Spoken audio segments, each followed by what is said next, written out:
the world, shrouded in darkness. The darkness we see is not merely the absence of light, but a profound shadow cast by the weight of human sin, a separation from the light of God. Yet, in the midst of this darkness, a Savior emerges, Jesus Christ, the light of life, stepping into our brokenness to bring salvation. Nikmati penjelasan dari hambanya yang menyampaikan firman Tuhan hari ini. Dan jangan lupa subscribe, like, komen, dan share. Terima kasih. Pertama-tama saya mengucap syukur kepada Tuhan karena saya diberikan tubuh yang sehat, ya, dan dengan kemurahan Tuhan saya pun dapat berdiri di tempat ini. Terima kasih untuk KSB yang sudah mempercayakan saya untuk melayani firman Tuhan. Bapak Ibu Saudara, sebetulnya secara jujur kalau mau ditanya, karena saya malu, Saudara. Kenapa saya bilang saya malu? Karena saya nih selama punya cucu, saya jarang ikut wilayah, jujur, ya. Makanya saya bilang sama bendahara, sama Pak Sekretaris, Ketua, mohon maaf kalau saya jarang datang ibadah karena saya sudah punya tugas baru.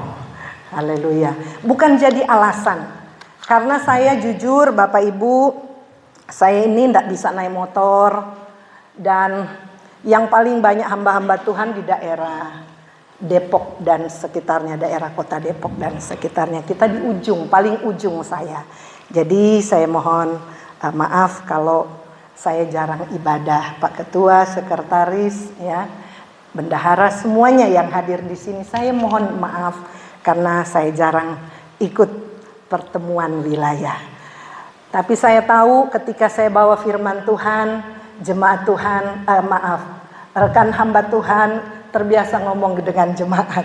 Rekan hamba-hamba Tuhan pasti semua diberkati oleh Tuhan. Haleluya. Pagi hari ini saya mau komentar panjang, tapi saya ingin untuk kita sebagai rekan hamba Tuhan pasti sudah tahu ayat firman Tuhan ini. Tapi mengingatkan kembali, saya ingin mengajak kita untuk lihat Alkitab. Kitab Kejadian. Kejadian pasal yang pertama, ayatnya biar lebih jelas kita semua sudah tahu ayat ini, tapi saya ingin mengajak kita baca ayat ini. Ayat yang pertama sampai ayat yang ke-13. Ayat ini cukup panjang, tapi saya percaya semua rekan hamba Tuhan sebagai gembala sidang tahu ayat firman Tuhan. Firman Tuhan berkata demikian. Pada mulanya Allah menciptakan langit bumi. Bumi belum berbentuk dan kosong. Gelap gulita menutupi samudra raya dan roh Allah melayang-layang di atas permukaan air. Berfirmanlah Allah, jadilah terang, lalu terang itu jadi. Allah melihat bahwa terang itu baik, lalu dipisahkannya lah terang itu dari gelap, dan Allah menamai terang itu siang dan gelap itu malam. Jadilah petang dan jadilah pagi, itulah hari pertama. Berfirmanlah Allah, jadilah cakrawala di tengah-tengah air untuk memisahkan air dari air. Maka Allah menjadikan cakrawala dan ia memisahkan air yang ada di bawah cakrawala itu dan dari air yang ada di atas, dan jadilah demikian. Lalu Allah menamai cakrawala itu langit. Jadilah petang dan jadilah pagi, itulah hari yang kedua. Berfirmanlah Allah, hendaklah segala air yang di bawah langit berkumpul pada satu tempat sehingga kelihatan yang kering, dan jadilah demikian. Lalu Allah menamai yang kering itu darat, dan kumpulan air itu dinamainya laut. Allah melihat bahwa semuanya itu baik.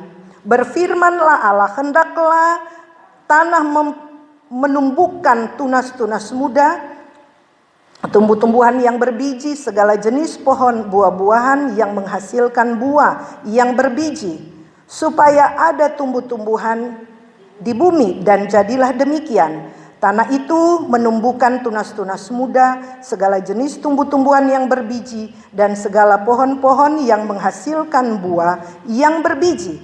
Allah melihat bahwa semuanya itu baik. Jadilah petang dan jadilah pagi, itulah hari yang ketiga. Puji Tuhan. Bapak Ibu, saya percaya kalau kita hamba-hamba Tuhan, setiap pagi kita pasti baca Alkitab. Kalaupun ada yang tidak baca Alkitab, puji Tuhan pagi ini kita bisa baca Alkitab cukup panjang. Haleluya. Dan saya percaya ketika kita baca ayat ini, kita melihat bahwa lewat firman Tuhan Allah menciptakan langit dan bumi serta isinya. Kalau kita sebagai hamba Tuhan tentu tahu cerita atau penciptaan ini. Dan siang hari ini saya sungguh berdoa, Tuhan, apa ya saya mau bawa kepada rekan hamba-hamba Tuhan. Dan puji Tuhan, Tuhan ingatkan saya lewat ayat ini, dan kita akan melihat selanjutnya. Saya beri judul, tema khotbah saya adalah tidak nampak tapi berdampak. Tidak nampak tapi berdampak. Ketika kita baca ayat-ayat firman Tuhan ini, Bapak Ibu Saudara yang kekasih dalam Tuhan, saya percaya, kenapa saya katakan tidak nampak tapi berdampak. Kalau saya mau katakan, saudara, suara atau kata-kata ini jelas tidak kelihatan dan tidak nampak. Suara dan kata-kata kita ini jelas-jelas tidak kelihatan dan tidak nampak. Tetapi Bapak Ibu Saudara yang kasih dalam Tuhan, suara atau kata-kata yang diucapkan bisa berdampak. Amen. Bisa berdampak. Kalau kita cuma suara kata-kata, ini jelas tidak kelihatan dan tidak berdampak. Tetapi suara atau kata-kata yang diucapkan bisa berdampak yang luar biasa. Bahkan suara atau kata-kata yang kita ucapkan bisa mengubah dunia dan tatanan yang ada di dalamnya. Boleh katakan amin? Masih bingung. Puji Tuhan. Makanya Bapak Ibu Saudara yang kekasih dalam Tuhan, kata-kata yang keluar atau suara, ucapan yang bisa kita katakan dapat atau bisa mengubah yang buruk menjadi baik, atau sebaliknya yang baik bisa menjadi buruk. Kenapa saudaraku yang kekasih dalam Tuhan? Karena kita melihat yang Tuhan sudah ucapkan. Tuhan berfirman keluar dari mulut atau kata-kata Tuhan sendiri. Dari ayat yang ketiga, berfirmanlah Allah. Jadi ini kata-kata, ungkapan daripada Yesus. Jadilah terang, dan terang itu jadi. Ini berdampak. Kata-kata, suara nggak kelihatan, tapi jelas firman Tuhan katakan, ketika Tuhan menciptakan terang itu, Tuhan melihat bahwa yang diciptakan itu adalah baik adanya. Makanya saudaraku yang dikasih Tuhan, saya percaya bahwa inti daripada pembacaan firman Tuhan di pasal yang pertama ayat 1 sampai ayat yang ke-13, tentunya kita melihat ada 4 kali berfirmanlah Allah, berfirmanlah Allah. Jadilah terang, jadilah cakrawala, dan lain sebagainya, dan lain sebagainya. Maka itu ketika Tuhan atau Allah mengeluarkan lewat mulutnya sebagai pencipta, yang dia ciptakan itu indah dan baik. Saudaraku yang kekasih dalam Tuhan, ketika ucapan Allah itu indah dan baik, pasti mendatangkan kesejukan, mendatangkan kenyamanan, keindahan, terlebih juga keselarasan untuk semua yang diciptakan oleh Tuhan. Maka itu, saudaraku yang kekasih dalam Tuhan, dari pasal ini kita semua sudah tahu, ketika Allah menjadikan atau Allah mengucapkan, berfirmanlah Allah, atau suara kata-kata yang Tuhan ucapkan dari pasal ini selalu diakhiri dengan kata-kata baik adanya. Allah melihat semuanya, semua ciptaan Allah itu baik adanya. Artinya benar-benar baik. Benar-benar baik. Kalau cuma sekedar benar baik, tidak ada penekanan benar-benar baik, itu yes. Maaf Om, yes. Itu betul dari Tuhan, benar dari Tuhan, ungkapan ini dari Tuhan. Jadi ketika kita mengeluarkan kata-kata ucapan kita yang baik, bisa baik, yang buruk bisa jadi buruk. Pengalaman yang saya alami Bapak Ibu Saudara yang kekasih, dan juga pasti kita semua sebagai hamba-hamba Tuhan dalam penggembalaan, sebagai seorang istri, sebagai seorang ibu, ketika kita memiliki anak, ucapan kita pasti kita mau ucapkan selalu yang ucapan negatif. Ucapan positif, bukan ucapan negatif maksud saya. Ucapan positif itu membawa kita untuk meyakinkan apa yang kita ucapkan itu dengan iman pasti terjadi. Dan hal ini jadi pengalaman saya dan pengalaman pasti Bapak Ibu semua di tengah-tengah penggembalaan yang Tuhan percayakan buat kita masing-masing dalam menggembalakan jemaat. Bapak Ibu, yang saya katakan dari ucapan kata-kata bisa merubah yang buruk menjadi baik, yang baik bisa menjadi buruk. Kenapa? Dari kata-kata. Karena kita hidup di zaman yang modern ini, namanya digital itu jadi bukti buat kita. Apa yang kita perkatakan dan kita tulis lewat jari-jari kita, itu akan berdampak buruk dan bisa berdampak baik. Saya punya cucu usia hampir 8 bulan, mau masuk 9 bulan. Beberapa hari lalu, hari Kamis, mamanya memang dari hari Senin sampai hari Kamis itu saya yang jaga, saudara. Dan selebihnya dikasih kebesan 1 hari, saya 3 hari. Sudah janji, sudah kita udah saling memberitahu kalau saya ada pelayanan boleh ditukar gitu ya. Dan kadangkala karena saya lihat dari besan saya, dia masih punya anak yang masih kelas 6 SD, masih ngurus, suaminya masih bekerja. Jadi saya juga mengerti. Dan Bapak Ibu, satu saat anak saya sudah pergi kerja, kalau ada apa-apa selalu saya video call atau saya foto, saya kirim. Perkataan yang baik bisa merubah dan berdampak. Waktu anak saya pergi ke kantor, saya harus kasih makan cucu. Di jam 12 waktu untuk kasih makan siang, dia harus ASI dan saya harus ada alat untuk pemanas ASI, ambil dari kulkas segala macam. Dan saudara, tiba-tiba anak ini agak rewel, tapi nggak rewel-rewel gimana, cuman dia sudah mulai pintar untuk merangkak. Kok saya pegang ini panas? 1 jam, 2 jam, saya kasih minum susu, minum tapi kurang. Saya bilang, ada apa Tuhan? Ini anak kok datang sehat gitu ya.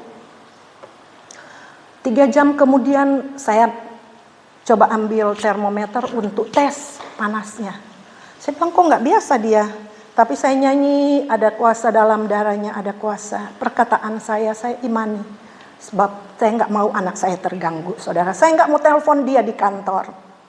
Saya cuma berdoa. Pas waktu saya nyanyi, anak ini sudah ngerti saya suruh ikut nyanyi, Bapak Ibu. Dia dengar.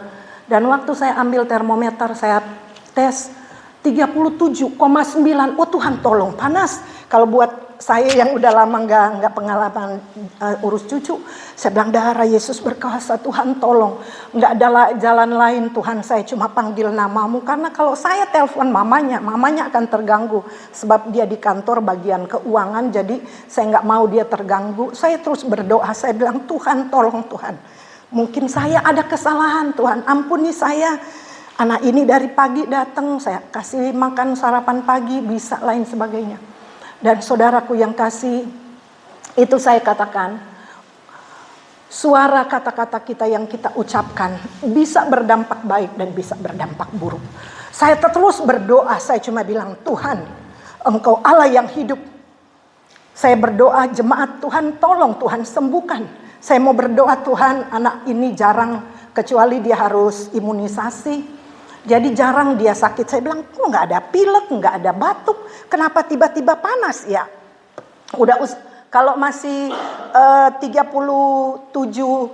di bawah 5, masih 4, belum terlalu panas. Ini udah cukup panas saudara. Jadi saya berdoa. Dan saudara hanya dalam jangka waktu iman saya tujukan kepada Tuhan. Tuhan berfirman, jadilah terang. Tuhan lihat semua yang Tuhan ciptakan itu baik. Saya cuma bilang, Tuhan saya milikmu, saya hambamu Tuhan. Nyatakan kuasamu. Mamanya datang jam 8 malam saudara. Saya berdoa sore-sore, saya cuma saya pakai waslap. Saya kasih, kalau kita bilang orang Manado, dilap lah gitu saudara. Saya lap seluruh badan, puji Tuhan. Berangsur-angsur turun, jam 7 sebelum mamahnya pulang. Saya tes lagi. Saya berdoa, saya nyanyi, saya menyembah kepada Tuhan. Saudara, dahsyat Tuhan kita. Ketenangan terjadi di diri saya karena saya terus memanggil nama Tuhan. Kata-kata yang saya ucapkan itu berdampak luar biasa saudara. Saya panggil nama Tuhan. Ketika jam 7 lewat saya udah WA kamu udah sampai di mana? Dia bilang baru masuk tol mama katanya. Saya tes, saya bilang Tuhan Engkau dahsyat. Waktu saya tes saudara 36,6. Saya bilang wow luar biasa Tuhan, luar biasa Engkau dahsyat, Engkau ajaib. Saya nggak kasih minum apa-apa. Saya nggak kasih obat, saya cuma pegang. Saya percaya bahwa Tuhan kita dengan kata-kata, dengan ucapan akan berdampak luar biasa. Mujizat Tuhan terjadi. Anak saya cucu saya normal. Setelah saya kasih minum susu, dia semakin riang, mulai bermain, bercanda.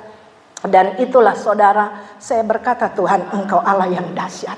Engkau hebat luar biasa. Tidak ada perkara yang sukar bagi Tuhan.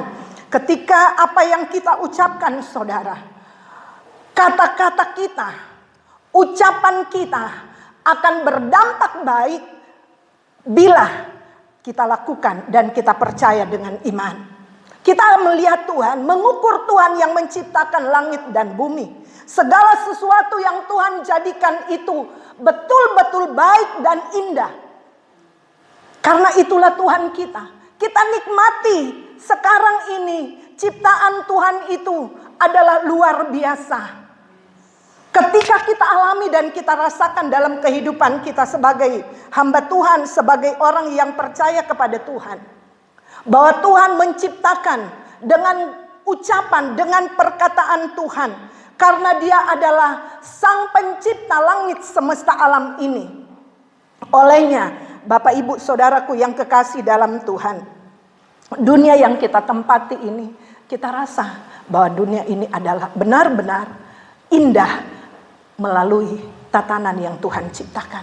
Luar biasa, ada langit, ada daratan, ada lautan, ada gunung-gunung, tumbuh-tumbuhan berbiji, pohon-pohon yang kita nikmati, yang senang makan durian, puji Tuhan kita nikmati semua. Dan kita tahu itu, bahwa pemberian Tuhan untuk kita nikmati sebagai ciptaan Tuhan yang termulia, kita perlu bangga. Karena ketika kita mengisi hidup kita ini dengan ciptaan yang Tuhan ciptakan buat kita, maka ini menunjukkan bahwa benar-benar kita adalah milik kepunyaan Tuhan yang sangat mulia dan berharga. Oleh sebab itu, Bapak Ibu Saudara yang kekasih dalam Tuhan, setiap kata-kata yang keluar dari mulut Allah memberi dampak yang luar biasa dan dahsyat. Amin. Ucapan kata-kata yang keluar dari mulut Allah memberi dampak yang luar biasa dan dahsyat. Orang buta melihat, orang lumpuh, orang timpang berjalan. Itu hanya perkataan daripada Tuhan. Orang tuli mendengar, orang bisu dapat berbicara. Orang yang mati dapat dibangkitkan dan hidup kembali. Hanya oleh perkataan Tuhan yang luar biasa itu. Bapak Ibu Saudaraku yang kekasih dalam Tuhan, melalui kata-kata atau ucapan yang keluar dari mulut Allah,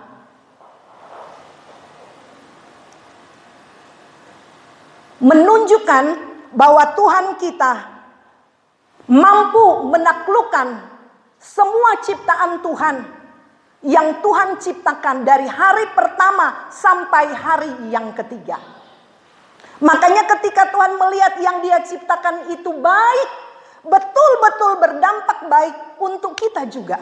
Sebagai hamba-hamba Tuhan, sebagai pemimpin-pemimpin jemaat, biar kiranya kita melihat dengan apa yang Tuhan perkatakan, apa yang Tuhan katakan.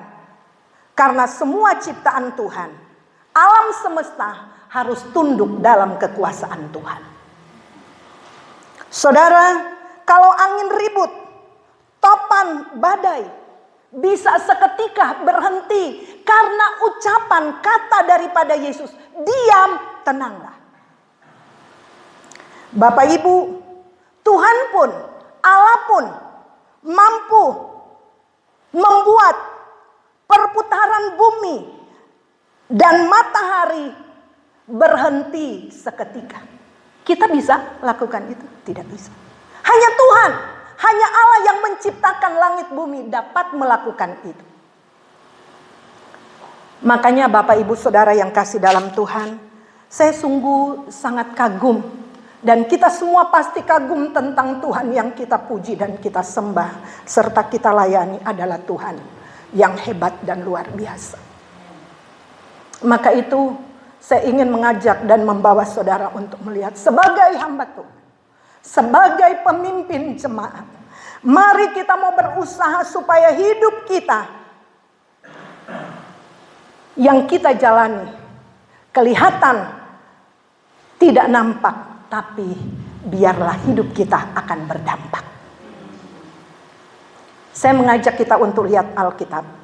Saya nggak banyak berkomentar dalam kitab Kejadian, kita semua sudah tahu. Tapi saya ingin membawa kita sebagai hamba Tuhan untuk melihat firman Tuhan. Di dalam Lukas pasal yang ke-23, di sini kita tahu kisah tentang penyaliban Yesus. Lukas pasal 23, ayatnya yang ke-33 ayat sampai ayat yang ke-43. Lukas pasal 23 ayatnya yang ke-33 sampai 43. Ketika mereka sampai di tempat yang bernama Tengkorak, mereka menyalibkan Yesus di situ dan juga kedua orang penjahat itu, yang seorang di sebelah kanannya dan yang lain di sebelah kirinya. Yesus berkata, "Ya Bapa, ampunilah mereka, sebab mereka tidak tahu apa yang mereka perbuat." Dan mereka membuang undi untuk membagi pakaiannya. Orang banyak berdiri di situ dan melihat semuanya. Pemimpin-pemimpin mengejek dia, katanya, orang lain ia selamatkan, biarlah sekarang ia menyelamatkan dirinya sendiri. Jika ia adalah Mesias, orang yang dipilih Allah. Juga prajurit-prajurit mengolok-olok dia.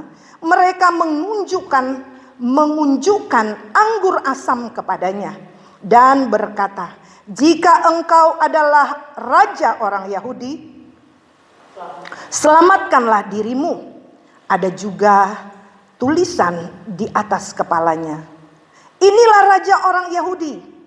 Seorang dari penjahat yang digantung itu menghujat dia, katanya, bukankah engkau adalah Kristus? Selamatkan dirimu dan kami.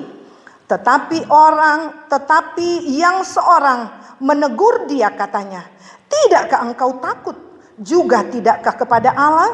Sedang engkau menerima hukuman yang sama?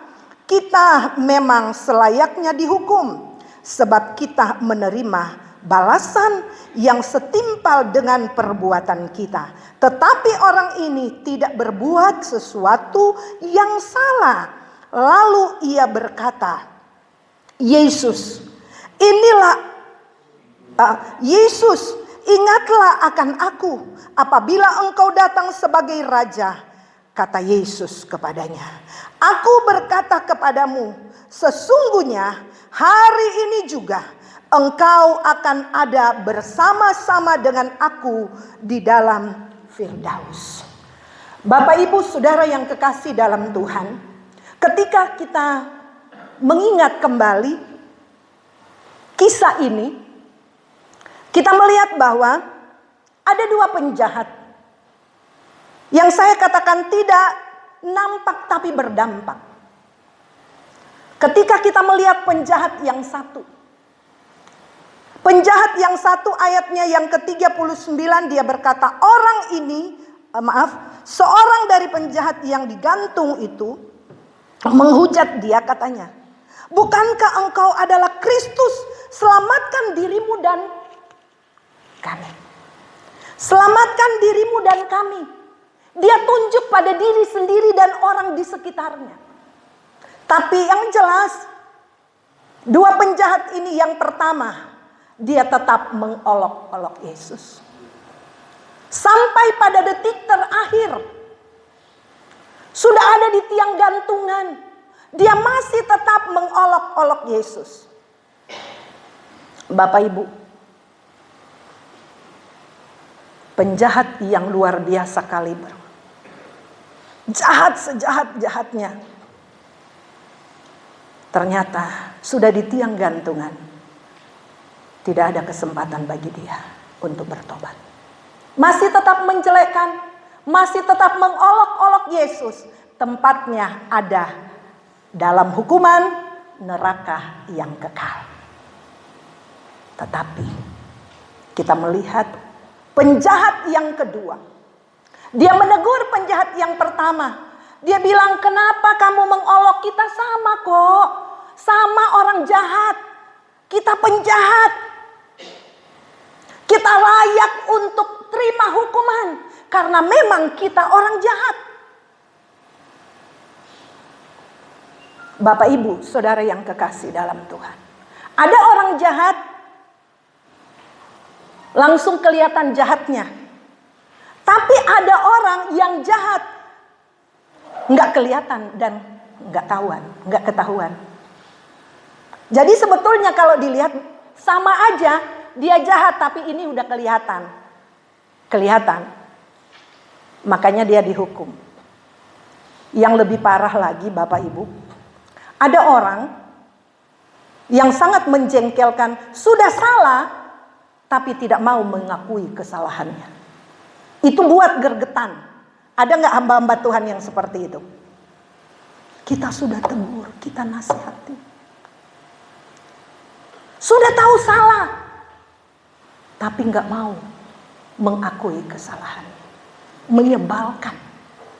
Tapi ingat, Tuhan kita adalah Tuhan yang penuh kasih. Tuhan kita tidak pernah menghakimi, makanya firman Tuhan bilang, jangan kita menghakimi sebagai hamba Tuhan, sebagai orang percaya, karena ketika kita menghakimi, kita sedang dihakimi oleh diri kita sendiri di hadapan Tuhan. Penjahat ini yang kedua, saudara perhatikan. Kenapa langsung ungkapannya dia ayatnya yang ke-42. Lalu ia berkata, Yesus, ingatlah akan aku apabila engkau datang sebagai raja. Kenapa penjahat ini sudah detik-detik terakhir? Penjahat yang kedua ini sudah detik-detik terakhir. Dia mengungkapkan, Yesus, ingatlah akan aku apabila engkau datang sebagai raja. Saudara, ketika saya perhatikan dan saya renung, oh Tuhan, kenapa kalimat itu dia ungkapkan? Kembali kita lihat ayatnya yang ke-34. Ayat 34, kalau kita mau melihat ungkapan dari seorang penjahat, Yesus berkata, ya Bapa, ampunilah mereka, sebab mereka tidak tahu apa yang mereka perbuat.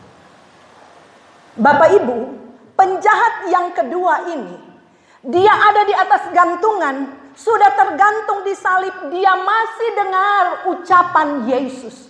Dia mengucapkan kata-kata. Dia berdoa kepada Bapa, ya Bapa, ya Bapa, ampunilah mereka, sebab mereka tidak tahu apa yang mereka perbuat. Dan saudara lihat, iman timbul dalam hatinya. Walaupun dia sudah ada di dalam detik-detik harus mati tergantung dan menerima hukuman masuk neraka, tapi dia bisa bangkit imannya. Karena dia dengar ada doa yang dinaikkan oleh Yesus.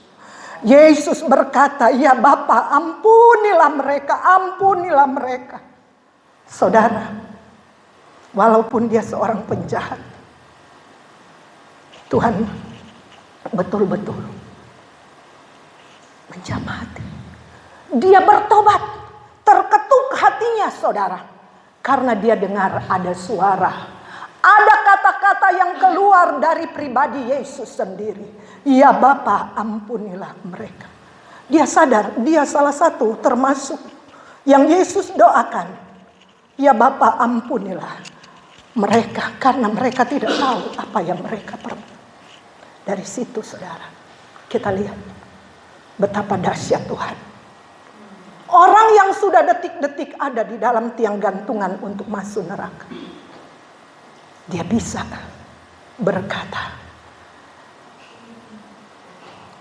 Yesus, ingatlah akan aku apabila engkau datang sebagai raja.